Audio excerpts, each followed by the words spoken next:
नमस्कार, करेन्ट न्युजमा यहाँलाई हार्दिक स्वागत छ। म प्रकाश गिरी। करेन्ट न्युजमा हामी कुनै पनि विषयवस्तु उठान मात्र गर्दैनौँ, यसको चिरफार अनि विश्लेषण पनि गर्ने गर्दछौँ। राष्ट्रिय सङ्कट कोभिडको कारणले मच्चिरहेको छ अनि अर्को सरकारको सङ्कट पनि उत्तिकै जोड तोडले चलिरहेको छ। यी दुई सङ्कटले गर्दा नेपाल कतातर्फ जान्छ, नेपाल कुन मोडमा पुगेर टक्क अडिन्छ, यसै भन्न सक्ने अवस्था चाहिँ रहेको छैन।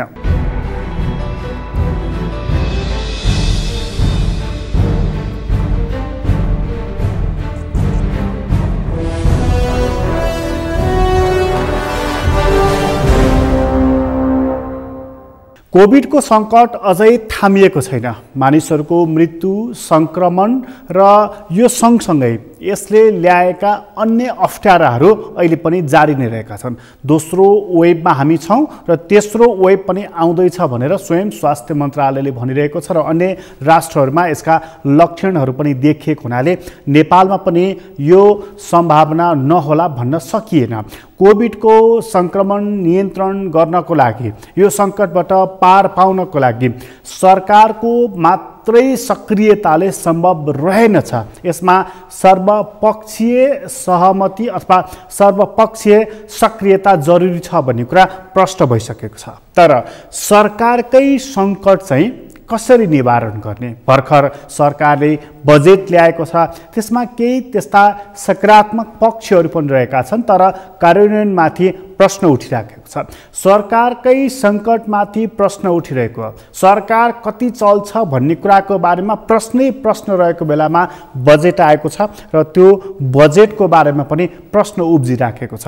आजको अङ्कमा सरकारमाथिको सङ्कट, राष्ट्रमाथिको सङ्कट र यी सङ्कटले घेरिएर जेलिएर र एकदमै सङ्कुचित भएर बस्नु परेका मानिसहरूको बारेमा आज हामी चर्चा गर्नेछौँ। र कार्यक्रमको सुरुवातमा चाहिँ राजनीतिक सङ्कट छ, तर त्यो राजनीतिक सङ्कटले सरकार बदलेर मात्रै विश्राम लिन्छ कि मानिसहरू यो प्रश्न गरिरहेका छन् र हेरिरहेका छन् सर्वोच्च अदालततर्फ, जहाँ मध्यरातमा गरिएको संसद विघटन अवैधानिक छ, असंवैधानिक छ भनेर बहस चलिराखेको छ। र त्यो तातो बहस चलिरहेको बेलामा विपक्षीहरूको गठबन्धनले एउटा सहमति गरेको छ, एउटा विज्ञप्ति पनि जारी गरेको छ र उसले सरकारलाई दूरगामी असर पर्ने काम तिमीले गर्न पाउँदैनौ भनेर चेतावनी दिएको छ र राज्यका अङ्गका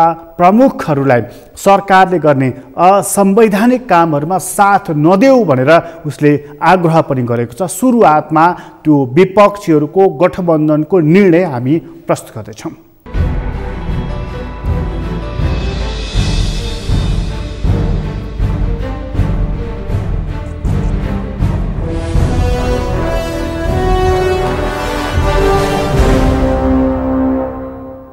आज चाहिँ प्रतिगमनको विरुद्ध अलोकतान्त्रिक सर्वसत्तावादी र अधिनायकवादी शैलीबाट जुन शासन प्रशासन चलाइरहेको हो, त्यसको विरुद्धमा हामी 5 दल चाहिँ एक ठाउँमा बसेर एउटा चाहिँ छलफल गऱ्यौँ र आजको छलफलको निष्कर्ष चाहिँ के हो त भन्दाखेरि अहिले जुन 149 जनाले सिग्नेचर गरेर राष्ट्रपतिज्यूका हामीहरूले दिएका थियौँ नि, त्यसलाई चाहिँ इन्टरटेन नगरिकन जुन ढङ्गले चाहिँ संसद विघटन गर्यो, त्यो चाहिँ असंवैधानिक कदम हो र विगतको सर्वोच्च अदालतको नजिरभन्दा पनि त्यो भिन्न हो भन्ने कुरामा हामी एकमत भयौँ र 146 जनाले चाहिँ अहिले अदालतमा हामीले दिएका छौँ र सम्मानित अदालतले विगतमा पनि यसबारेमा सही निर्णय दिएर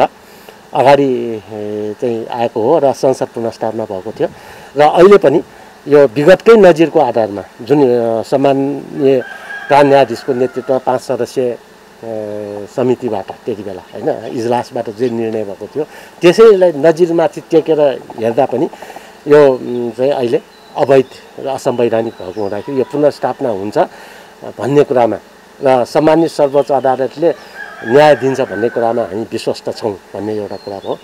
र त्यसपछि जुन ढङ्गले अध्यादेशको शासन होइन विधेयक अधिवेशनमा विधेयक नल्याउने संसद भङ्ग गर्दै अध्यादेशको शासन ल्याउने जुन काम भइरहेछ यो भनेको चाहिँ स्वेच्छाचारिता र अधिनायकवादी शैली हो होइन यो चाहिँ तपाईँको तानाशाहहरूले मात्रै गर्ने गर्छ यस्तो किसिमको चाहिँ संसद छलेर जुन बजेट ल्याउने काम भएको छ यो पनि गलत छ भन्ने कुरामा पनि हामीले एकमत भयौँ र त्यसपछि चाहिँ अब कोभिडको महामारी यस्तो कहर चाहिँ चलिरहेको बेला अहिले स्वास्थ्य सामग्रीहरू खरिददेखि लिएर विविध ठाउँहरूमा जुन ढङ्गले चाहिँ भ्रष्टाचार र कमिसन खोरीहरूलाई चाहिँ प्रश्रय दिएको छ र त्यसमा पनि हामी एकमत भयौँ र त्यसको विरुद्ध अब चाहिँ सबैले होइन चाहिँ त्यसको विरुद्ध चाहिँ अभियान चलाउनुपर्छ सबै नागरिक समाज बुद्धिजीवी पत्रकार सबैले चाहिँ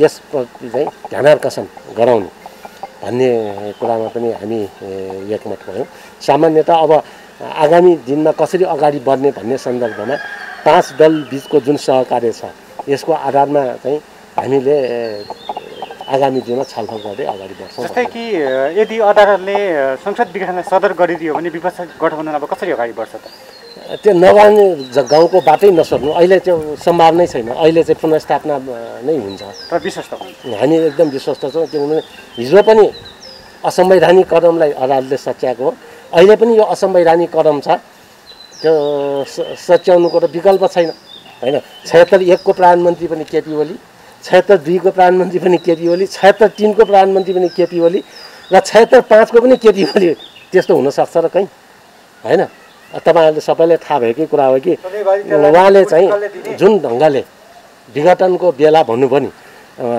उहाँले हाउस समेत फेस नगरिकन होइन उहाँमा हाउस फेस गर्ने आँट पनि देखिएन हाउस समेत फेस नगरिकन 76 को सरकार हुँदाखेरि जस्तो एउटा चाहिँ स्थिति हो होइन जस्तो किसिमको चाहिँ परिस्थिति हो त्यसमा तात्विक भिन्नता नभएको हुँदाखेरि अब मैले चाहिँ विश्वासको मत लिन सक्दिनँ विश्वासको मत लिन सक्दिनँ भन्ने आधारमा उहाँले चाहिँ मार्ग प्रशस्त गर्नको लागि 76 मा चाहिँ उहाँ जानुभयो मार्ग प्रशस्त गर्ने भनेर अनि त्यसको 2 घण्टा नबित्दै होइन पत्रकार सम्मेलनदेखि लिएर सबै कुरा तपाईँले सुन्नुभएको छ अनि फेरि मसँगै 154 छ भनेर एउटा चाहिँ फर्जी काम पनि उहाँले गर्दै आउनु भएको छ यसबाट पनि के देखिन्छ आफ्नै चाहिँ निर्णय आफैले काट्दै आउनुभएको देखिएको छ त्यसकारण चाहिँ यो चाहिँ पुनर्स्थापना भएरै र देशले निकास पाउँछ भन्नेमा हामी विश्वस्त छौँ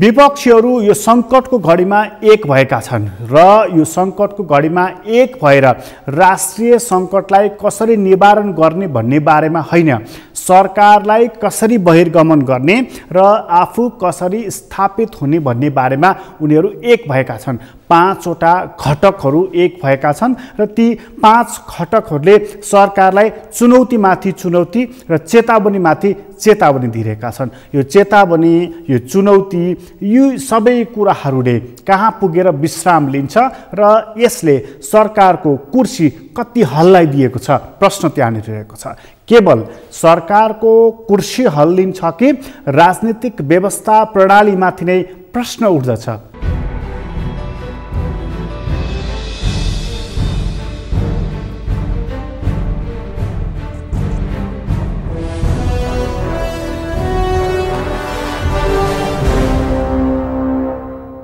अब हामी सरकारले निर्धारित गरेर तोकेको निर्वाचनको मिति भनेको कार्तिक 26 र मङ्सिर 3 गतेको निर्वाचन हो र अब हामी त्यो दिशाबाट नै अगाडि बढ्छौँ लोकतन्त्र गणतन्त्र मुलुकमा विधिको शासन संविधान र कानुनको राज स्थापित गर्नका लागि त्योभन्दा अर्को विकल्प चाहिँ अहिले देखिँदैन सम्मानित अदालतमा विषय विचाराधीन छ मुद्दा परेको छ बहस छलफलहरू त्यहाँ पनि आफ्ना आफ्नो एङ्गलहरूबाट भइरहेका छन् मलाई लाग्छ हिजो संसद विघटन भएर निर्वाचनमा जाँदाखेरि जसरी निर्वाचनको बारेमा प्रतिगमन भयो असंवैधानिक भयो, संसदले चाहिँ विकल्प दिन सक्थ्यो भन्ने खालका जे कुराहरू जे तर्कहरू अगाडि सारिन्थ्यो।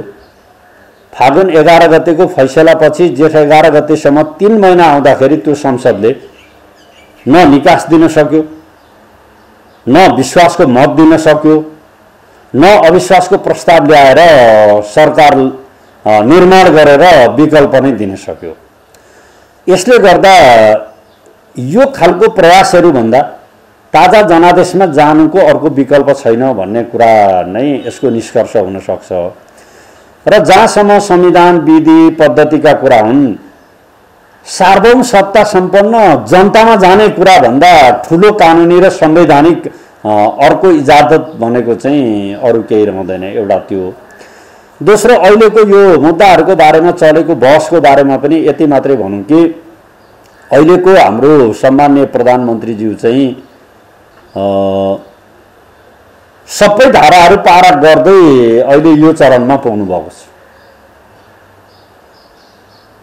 त्यसले गर्दा संविधानको धारा 76 को उपधारा 2 बमोजिम दाबी गर्नका लागि जुन आउने चरण 3 दिनको अवधि सकियो, 72 घण्टाको अवधिमा कसैले पनि बहुमत पुरा गर्न नसकेपछि अहिले 76 को 5 बमोजिमको जुन दाबीको कुरा आयो र त्यसलाई मान्छेहरूले अलि निरपेक्ष र निर्दलीय कोणबाट व्याख्या गर्न खोजेका छन्। हाम्रो देश संघीय लोकतान्त्रिक गणतन्त्रात्मक मुलुक हो, बहुदलीय शासन प्रणाली हाम्रो देशमा छ।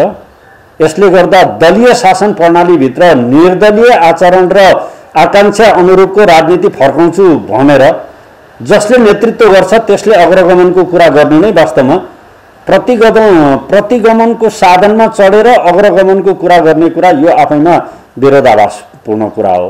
र 75 को 5 ले भनेको कुरा के हो भने निर्दलीय चरित्रमा मुलुकको राजनीतिलाई लानका लागि यो आह्वान गरिएको होइन कि 76 को 2 बमोजिम भन्नुको अर्थ व्यक्ति चाहिँ सांसद हुन सक्छ, तर बहुमत प्राप्त गर्ने आधार भनेको चाहिँ दलहरू नै हुन् है। 2 वा 2 भन्दा बेसी दलहरूको समर्थन यो सांसदले प्राप्त गर्न सक्छ भन्ने कुरो आधार र कारण देखियो भने त्यस्तो व्यक्तिलाई राष्ट्रपतिज्यूले मनोनित गर्न सक्नुहुन्छ भन्ने कुरा चाहिँ त्यसमा ल्याएको छ।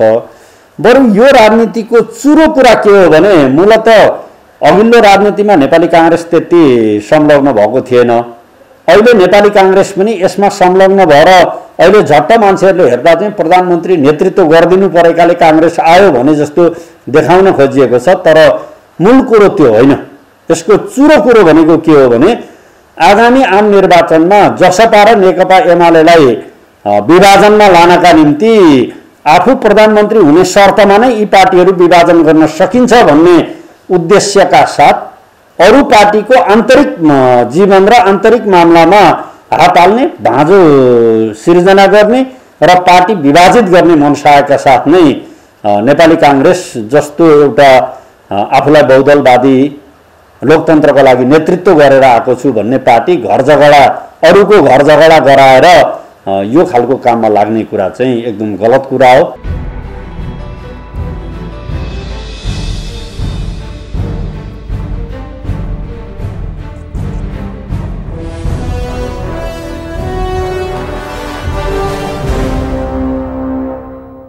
राजनीतिक सङ्कट गहिरिएकै छ। राष्ट्रिय सङ्कटलाई चिर्ने गरी होइन, अझ खाडल पार्ने गरी सरकारमाथिको अथवा राजनीतिक सङ्कट गहिरिएको छ।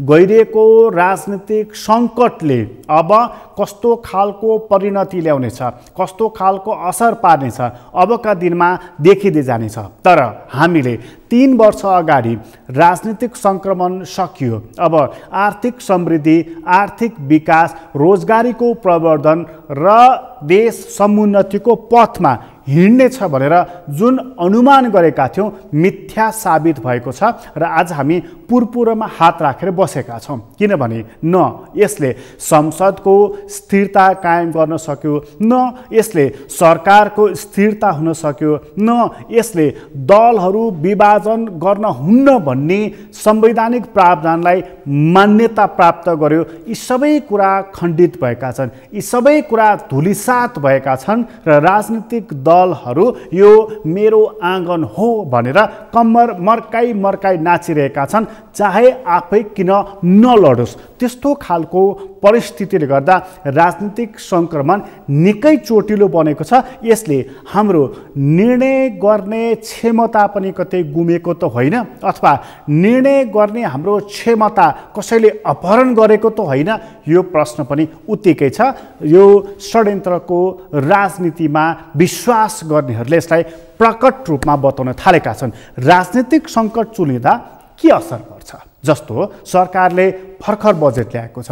अहिलेसम्म नेपालको इतिहासमा 10 या 11 खरबभन्दा माथि बजेट खर्च भएको रेकर्ड छैन। त्योभन्दा बढ्ता बजेट ल्याइएको छ तर खर्च भएको छैन र हरेक सरकारहरूले बढ्ता खर्च गर्न सकिएन भनेर विभिन्न बहाना बनाउँदै विभिन्न कारण देखाउँदै बजेटलाई घटाउने गरेका छन्। तर यसपटक बजेटै नल्याऊ भनेर कानुनविदहरूले विपक्षी गठबन्धनले भनिरहँदाखेरि सरकारले अध्यादेशबाट 16 खरबभन्दा बढ्ताको बजेट ल्याएको छ र त्यो 16 खरबभन्दा बढ्ताको बजेट कसरी कार्यान्वयन हुन्छ, कसरी खर्च हुन्छ प्रश्न गरिएको छ। सरकार आज कि भरे टुङ्गो छैन, तर यति ठुलो आकारको बजेट सरकारले ल्याएको छ कि उसले ती बजेटहरूको कार्यान्वयन कसरी गर्छ भन्ने कुराको उत्तर पनि छैन। त्यसैले झन् बढ्ता पेचिलो बनेको छ। कसरी ती बजेट कार्यान्वयन हुन्छ त? कार्यान्वयन हुनै नसक्ने बजेट किन ल्याइएको छ त? किन लोकप्रिय भन्दै नाराले बजेट समेटिएको छ त? हामी यो कुरा लिएर एकछिनपछि आउनेछौँ। अहिले छोटो विश्राम लिँदैछौँ।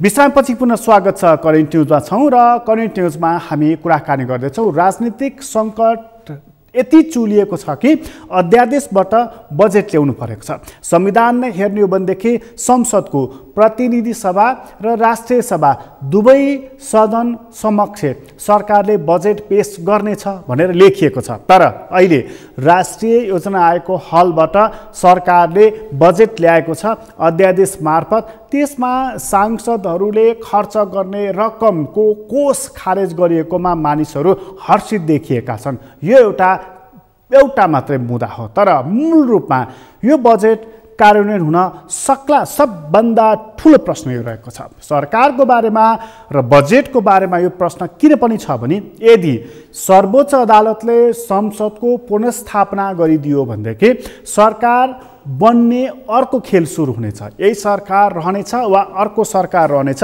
त्यहाँ अर्को एउटा ठाउँ रहनेछ। अर्को सरकार आएको खण्डमा यही बजेटलाई उसले निरन्तरता दिनेछ वा उसले पूरक बजेट भनेर अर्को ल्याउनेछ। प्रश्न छ त्यहाँ, यही सरकारले नै निरन्तरता पाएको खण्डमा पनि उसले यो बजेटलाई चुनाव केन्द्रित गराउनेछ, यसका शीर्षकहरू बदल्नेछ। अर्थात् सरकारले घोषणा गरे बमोजिम नै चुनाव भएको खण्डमा मङ्सिरसम्म यसको आयु रहनेछ। यदि संसद पुनर्स्थापना भएमा सरकारको आयुमाथि प्रश्न उठ्नेछ, यो 4-5 महिनाको बजेट के का लागि त? यो 4-5 महिनाको बजेट यो देशको समुन्नति कसरी हुन्छ त? प्रश्न छ र यो प्रश्नको बारेमा यो बजेट ठुलो बजेट अहिलेसम्मकै ठुलो बजेट ल्याउने अर्थमन्त्रीको भनाइ चाहिँ के हो त? हामी त्यो कुरा प्रस्तुत गर्दैछौँ।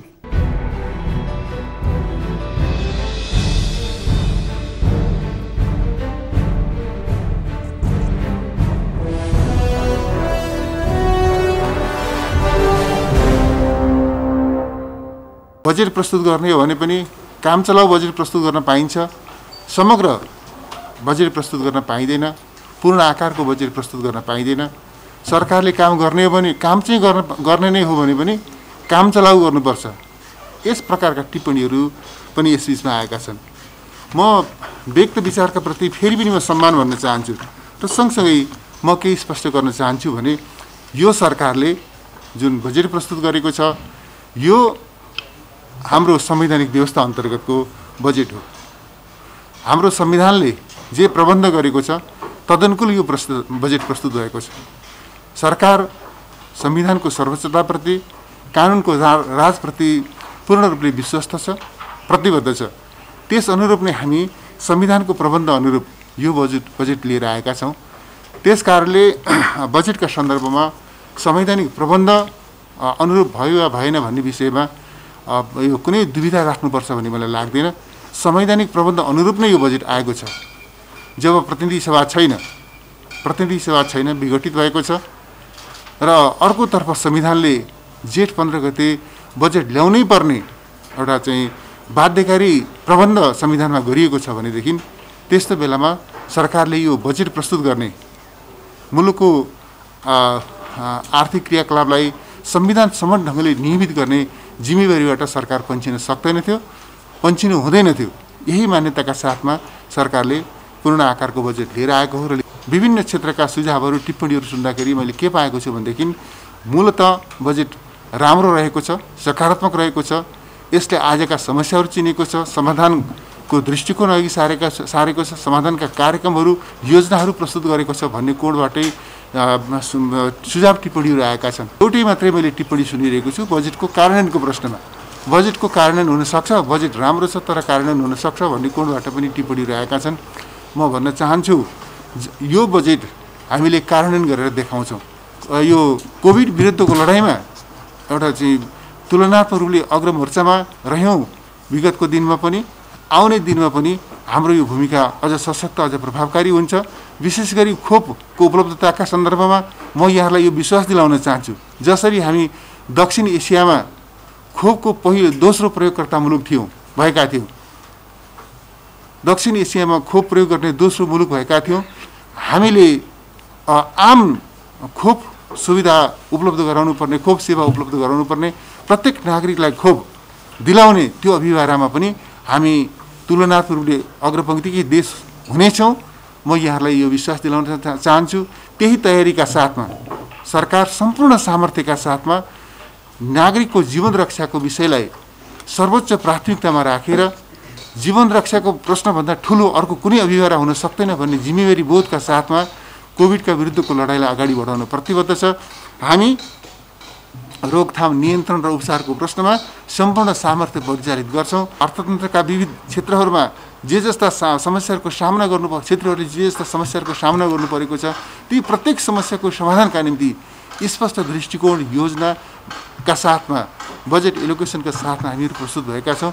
र मेरो विश्वास के छ भनेदेखि यो बजेटको कार्यान्वयनसँगै हामीले चाहिँ एकातर्फ नागरिकको जीवन रक्षा, कोभिड विरुद्धको लडाइँमा सफलता र नागरिकको जीवन रक्षामा हामी ऐतिहासिक उपलब्धि आर्जन गर्नेछौँ भने अर्कोतर्फ आर्थिक क्षेत्रमा जे जस्तो चाहिँ चुनौतीको सामना मुलुकले गर्नु परिरहेको छ, आर्थिक जगतका चुनौतीहरूको सामना गर्दै हामीले हाम्रो अर्थतन्त्रलाई पुरानै लयमा फर्काउने र यसलाई गतिशील तुल्याउने र हामी एउटा समृद्धिको यात्रालाई फेरि नयाँ गतिमा अगाडि बढाउने त्यस अभियानमा हामीले सफलता प्राप्त गर्न सक्छौँ भन्ने त्यो आत्मविश्वासको साथमा यो बजेट प्रस्तुत भएको छ भन्ने बेहोरा यहाँलाई राख्न चाहन्छु। र चाहिँ चुनावका निम्ति बजेट एलोकेसन भएन भन्ने पनि टिप्पणीहरू यता सुने मैले, तर त्यस्तो होइन।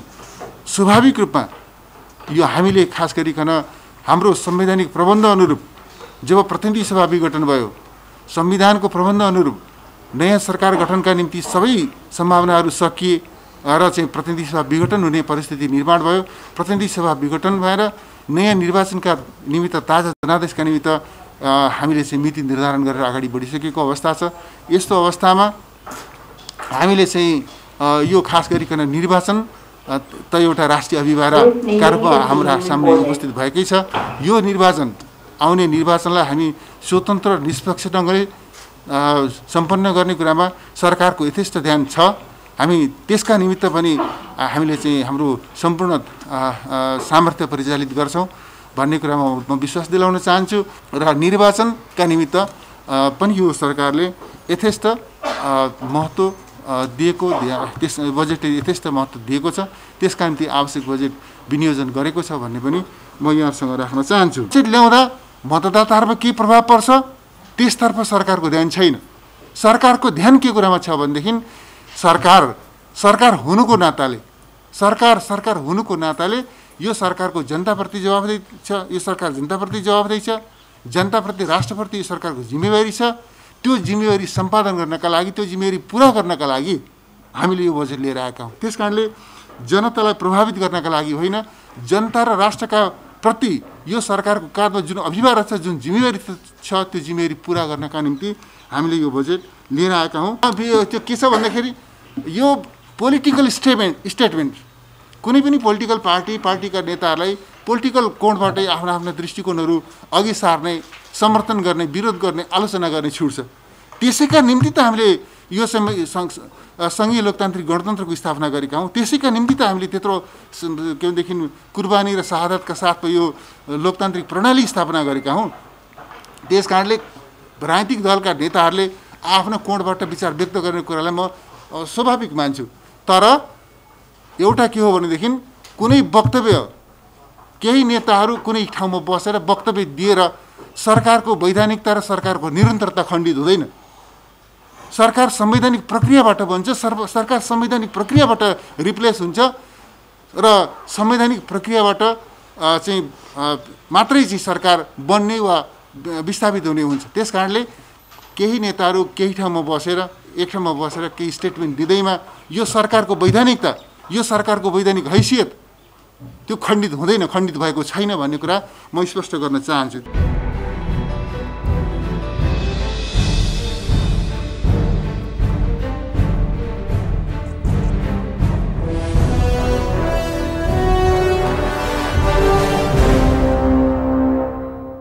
बजेट अहिलेसम्मको निकै लामो छ। अरू बेलामा 1 घन्टा 1.5 घन्टामा सकिने बजेट करिब 3 घन्टासम्म वाचन गरिएको छ र बजेटमा नसमेटेको पक्ष छैन। बजेटले नछोएको कुनै अङ्ग रहेको छैन। सबैलाई छुन खोजेको, सबैलाई खुसी पार्न खोजेको जस्तो देखिन्छ।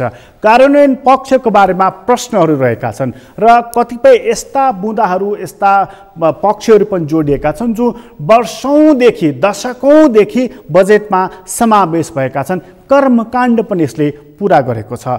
यो एउटा यस्तो सरकार हो जुन सरकारले हामी अरूभन्दा अलग हौँ भन्ने कुराको पहिचान दिने अवसर पनि सरकारलाई थियो। तर सरकारले ल्याएको यो बजेट सबैलाई खुसी पार्ने प्रकारको छ र निजी क्षेत्रलाई यसले कसरी समेट्ने, रोजगारी कसरी प्रवर्धन गर्ने, कृषि क्षेत्रबाट उत्पादन कसरी वृद्धि गर्ने र निजी क्षेत्रसँगको साझेदारी कसरी गर्ने, सरकारको सोच के छ, निजी क्षेत्रको यसमा भनाइ के रहेको छ, हामी त्यो कुरा प्रस्तुत गर्दैछौँ।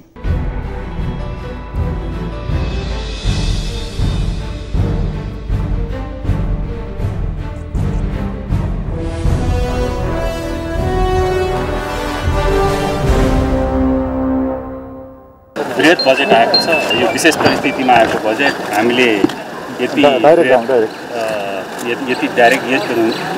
बृहत हुन्छ भनेर हामीले सोचेका थिएनौँ।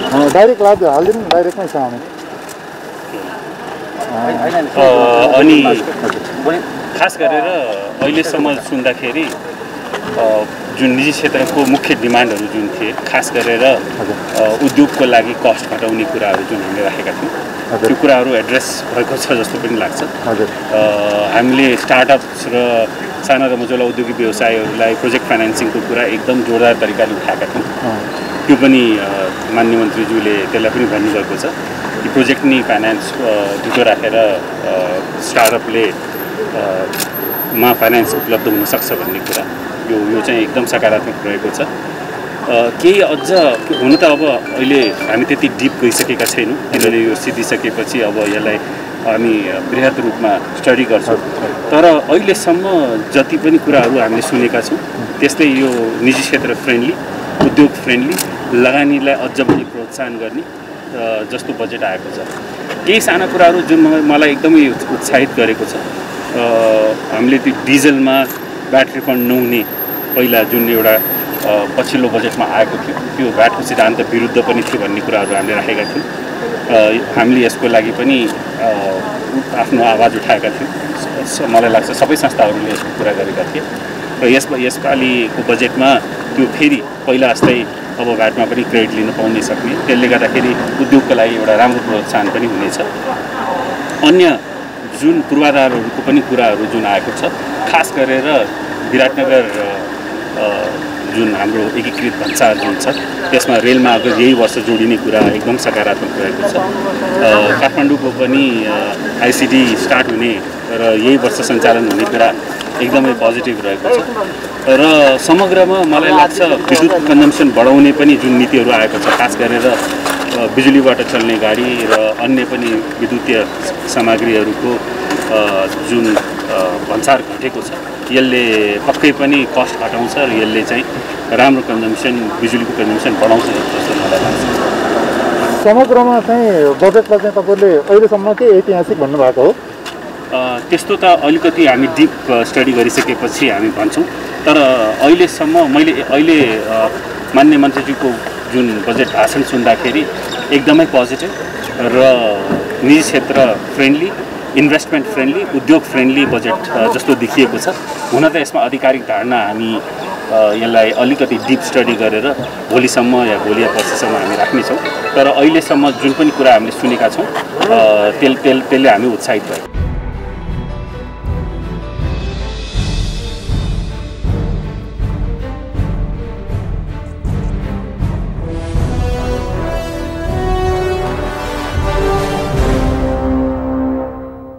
बजेटको बारेमा थोर बहुत सकारात्मक प्रतिक्रियाहरू आएका छन्। सरकारको काम गर्ने सोचको बारेमा, शैलीको बारेमा चाहिँ थुप्रै प्रश्नहरू आएका छन्।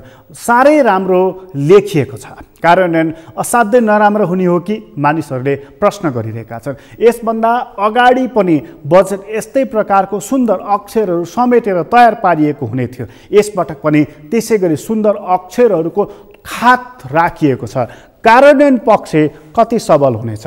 यो कोभिडको सङ्कट, यो राजनीतिक सङ्कटको बिचमा पनि 6.5% को आर्थिक वृद्धि दर सरकारले कसरी हासिल गरेछ?